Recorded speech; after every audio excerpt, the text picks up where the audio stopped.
کچھ لوگ بہت اچھے ذہن کے مالک ہوتے ہیں، انہیں ہمیشہ وہ سب یاد رہتا ہے جو بھولنا ہو۔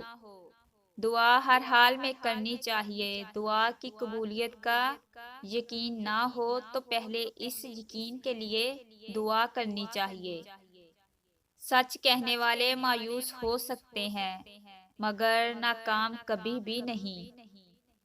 کچھ اس ڈھنگ اور خودی سے زندگی گزارو کہ تمہیں نظر انداز کرنے والے کو خود اپنا نقصان محسوس ہو۔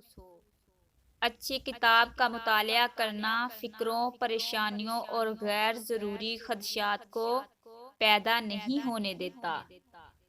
زندگی ہمیشہ ایک نیا موقع دیتی ہے۔ آسان الفاظ میں اسے آج کہتے ہیں۔ بہت زیادہ مضبوط دکھائی دینے کا ایک نقصان یہ ہے کہ لوگوں کو کبھی یہ خیال نہیں آتا کہ آپ کو بھی تسلی کی ضرورت ہو سکتی ہے۔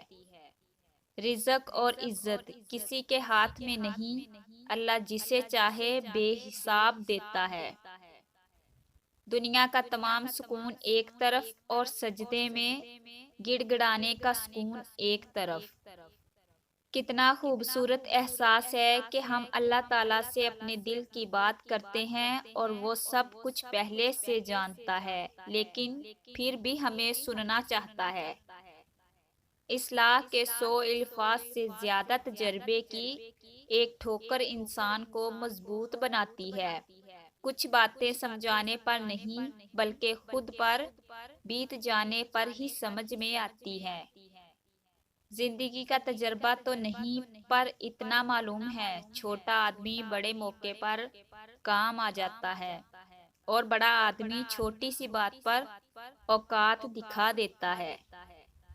کبھی اپنے دوست کی سچائی کا امتحان نہ لو، کیا پتہ اس وقت وہ مجبور ہو اور تم ایک اچھا دوست کھو بیٹھو۔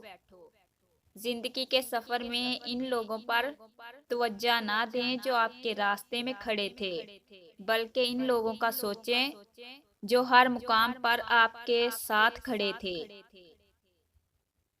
انسان چاہے جتنی بھی ترقی کر لے اور جتنا خود کو عقل مند کیوں نہ کہہ لے، اگر وہ نماز نہیں پڑھتا تو وہ دنیا کا سب سے بے وقوف ترین انسان ہے۔ قابلیت اتنی بڑھاؤ کہ لوگ تمہیں کھونے سے ڈریں۔